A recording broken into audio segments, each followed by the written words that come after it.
Now, for more on all of this, we are very pleased to be joined by Dan Stein. Dan is the president of FAIR, the Federation for American Immigration Reform, and he joins us tonight via Skype from Washington. Also via Skype from the Bayou State of Louisiana, the co-chair of the Donald Trump campaign in that state, Jeff Crouere. Jeff's also the host of the Ringside Politics radio and TV show, and he is the author of the book, America's Last Chance.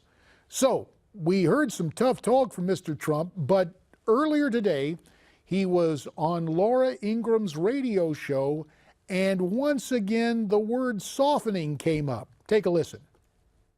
Oh, there's softening. Look, we do it in a very humane way, and we're going to see with the people that are in the country. Obviously, I want to get the gang members out, the drug peddlers out. I want to get the drug dealers out. We get a lot of people in this country that you can't have, and those people will get out. And then we're going to make a decision at a later date once everything is stabilized. I think you're going to see there's really quite a bit of softening. Dan, first to you, what do you make of the last comment? Quite a bit of softening, and really his overall comment as compared to what he said yesterday in Mexico City and last night in Phoenix.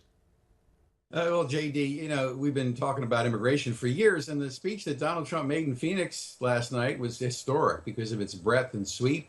And he touched on really a million different important areas, on sanctuary cities, criminal aliens, on border security, on the wall, on getting Mexico to pay for it. He talked about limiting legal immigration to bring it back to traditional levels and eliminating chain migration. You know, he talked about increasing the skills composition. He talked about future flow and how to control that.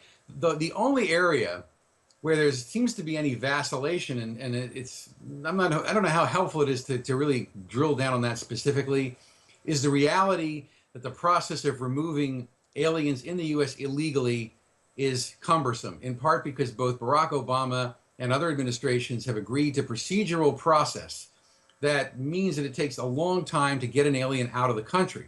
Now, I think Donald Trump's idea is if you can get the alien to leave the country voluntarily as a condition of ever coming back in legally, when the alien leaves the country, the U.S. government gets a great procedural advantage by virtue of the alien having left U.S. jurisdiction.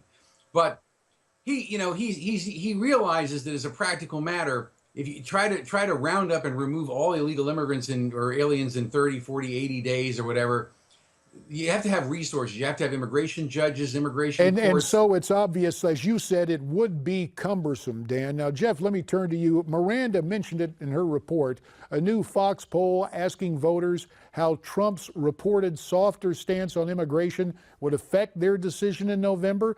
48% saying they'd be more likely to vote for Trump, 15% less likely. Jeff, you've been around Louisiana politics for a long time, and of course in national races, the notion is in the Republican Party, run right for the nomination and moderate a bit for the general. Is this just textbook strategy? I think you're making a very good point, JD. I think we're only seeing a little bit of softening, not very much. The media is sort of blowing it out of proportion.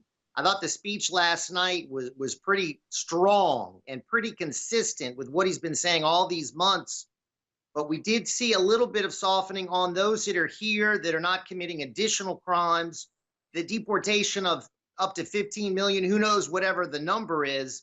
That could be a very cumbersome process. And I think what he wants to do is get rid of the criminals, get that wall built, and there's no softening on that. And JD, that is number one on that 10-point list that he released last night. And I think that's very, very popular with the American people. It is popular because everyone talks about border security, but in some sectors, the popularity is a bit suspect. Let's present the evidence concerning a Houston-based immigration attorney by the name of Jacob Monty. He was serving on Mr. Trump's Hispanic Advisory Council. He resigned earlier today, and let's listen to his reasoning for that. We thought he heard us. He was taking notes. There was back and forth. And he comes out with this speech that was essentially reciting the talking points from the FAIR and Numbers USA and Heritage Foundation, which are anti-growth, anti-population think tanks that believe that we have too many people here. And it was very, very disappointing. So Dan, he mentioned your group, FAIR specifically. What is your reaction to his comment? Well, he's a smart guy to mention fair, but come on, JD. Donald Trump was talking about trying to ensure American workers get a fair shake in their own country, about ensuring there's wage growth, productivity growth, and with massive immigration, all Americans, including Hispanic American workers, have been hurt by this influx. He talked about, Trump did, about putting American interests first in the formulation of policy. These are incredibly powerful, important points, and Hispanic Americans, and certainly those who respect the rule of law and respect our borders, really need a political leader like Donald Trump to express those views. Because we've had all these years of these ethnic shakedown artists who claim to speak for the Hispanic community, who are really apologists for cheap labor and illegal immigration. And it's disappointing, particularly Aguilar, who says he's a Republican. Donald Trump is generating tremendous excitement in the Republican base on these issues. And people have been yearning for somebody to say, immigration is supposed to serve the American needs, not foreign governments, not foreign despots, not cheap labor interest on Wall Street, and certainly not ethnic lobbies that want to pack the polls with new ethnic voters who vote Democrat. So this guy's this out of touch. And if he's an immigration attorney, well, there you go. He must have expected Donald Trump to leave his principles at the door. Right. Hey, 30 seconds to you, Jeff, for the last word. Since you're last, I guess this is all part of Mr. Trump's America First campaign. And you know what, JD? That is popular. That is what the American people want. I think they're tired of the United States being so globalist, putting other countries first, not putting the American worker first. We have home ownership that is at a 51-year low. The American dream is slipping away. Wages aren't going up. So we need a president that's going to put the American worker first. I heard that last night in the speech. That is popular, JD. It's catching fire. Look at those polls. He's going to be leading pretty soon in all of the polls. Yeah. That's my prediction. Labor Day's coming up. We'll see what they look like next week. Jeff Crouere from Louisiana, Dan Stein from Washington, thanks to you both.